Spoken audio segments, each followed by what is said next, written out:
Within this tutorial, we're going to go ahead and use this cinematic sequence device to run an animation here inside of Fortnite. Now we're going to need a couple of things for this. One, something to animate. Two, this cinematic sequence device. And three, I'm going to go ahead and use a button to activate this, but there are a lot of other ways that you can get this thing to work. So without further ado, let's go ahead and jump in and see how this works. So for this example, I'm going to go ahead and use this Raven statue just to animate it from one place to another. So you can find this underneath our galleries and just go ahead and search for Raven. So I'll click and drag this in here. Go ahead and set this right there. And we're also going to need that cinematic device. So let's go back into our devices and clear this. And if we come down just a little bit, we can find our cinematic device. We'll go ahead and drop this in here. Doesn't need to come up, but I'm going to leave it there. And we're also going to need a button. So let's come down here and grab a button. Just drop that right there. Now, the last piece that we're going to need is the actual level sequence, and this is where all of the animation is going to be done.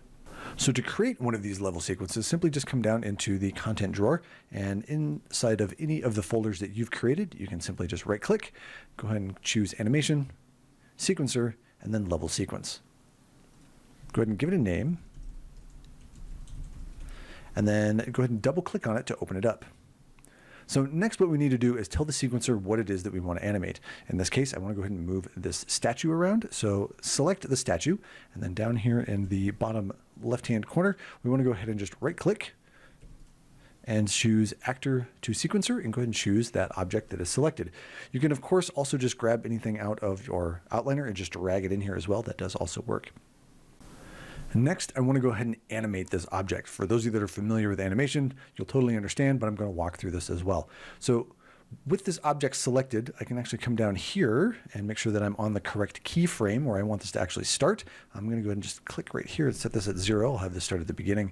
And I can add in a track. And inside of here, let's go ahead and just say transform. And this will allow me to animate the location, rotation, and scale. I'm only going to worry about location in this case. So I'm going to go ahead and click this tiny little button. It's right here.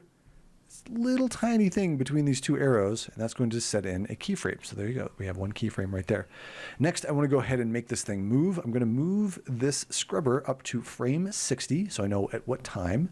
And then I'm going to go ahead and move my object. I'll just slide this over here like so.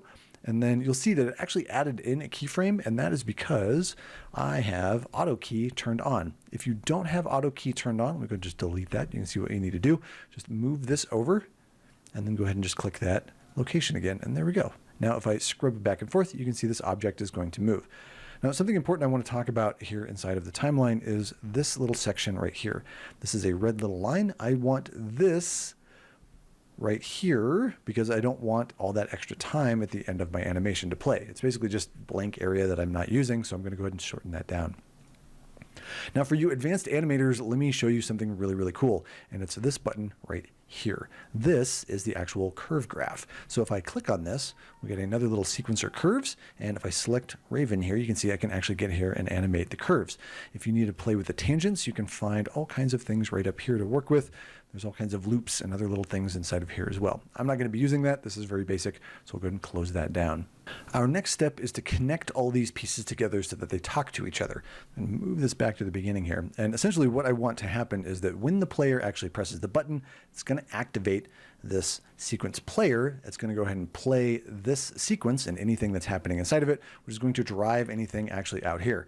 So all kinds of things going on here. So let's go ahead and talk about how to make that happen. Following that same logic, let's go ahead and just start with the button. So I'll select the button here inside the world. And if we look over here inside the details panel, we are under this user functions. And what I want to do is set something to be enabled. So I'll go ahead and open up this array element by clicking the little plus right here. And I can use this little tiny eyedropper right here to choose this cinematic driver. So I'll go ahead and click on that. Now we know that that button is going to actually activate this. We want to actually drive that sequence. And you'll notice over here that inside of sequence, we have a place we can go ahead and choose that. I can choose my drop down and go ahead and choose my sequence.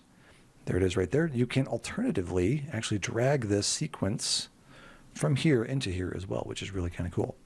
The last thing that we need to do on this specific item is the play function. So let's go ahead and open this array element up. And what is actually going to be turning this thing on? Well, we know that it's going to be the button. So under this none, this first index, click on that and I can choose the button. That works. Or of course we can use our little eyedropper again and click on that. So boom. Next, what we need to do is actually tell it that when it is being interacted with, so on interact, that's what's actually going to drive it. So there we have it. This should set everything up. So now we just need to go ahead and send it to the game. So I'll go ahead and click on the play button up here at the top of the interface. Save everything, of course, and I'll be back when everything's loaded.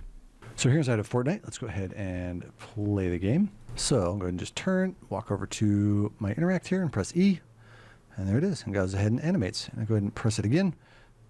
And it'll animate a second time. So there you have it. It's a real easy way to go ahead and use the cinematic device to get things to animate around inside of Fortnite.